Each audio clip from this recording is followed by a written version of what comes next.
লসাগু, গতে সাতে সাধারণ, গয়রুস্যকারে গুণিতক, লঘিষ্ঠ অর্থ কি ছোট, সাধারণ অর্থ মিল আছে এমন, আর গুণিতক অর্থ তো আমরা জানি সবাই গুণের নামতা।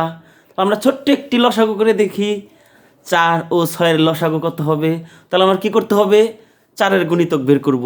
4-এর গুণিতক কি 4, 8, 12, 16, 20, 24, 28, 32, 36, এরকম অসীম পর্যন্ত চলতে থাকবে, কিন্তু আমরা অসীম পর্যন্ত নেওয়ার দরকার নেই। 6-এর গুণিতক কি 6, 12, 18, 24, 30, 36, এভাবে চলতে থাকবে। এখানে আমরা মিল কি কি পাচ্ছি, সাধারণ গুণিতকগুলোর মধ্যে সাধারণ মানে মিল আছে, 12 মিল আছে, 24 মিল আছে, 36 মিল আছে, এরকম আরও যদি চালায় আরও মিল হবে। এর মধ্যে সবচেয়ে ছোট কোনটা, 12। তাহলে 4 এবং 6-এর লসাগু 12। ধন্যবাদ সবাইকে।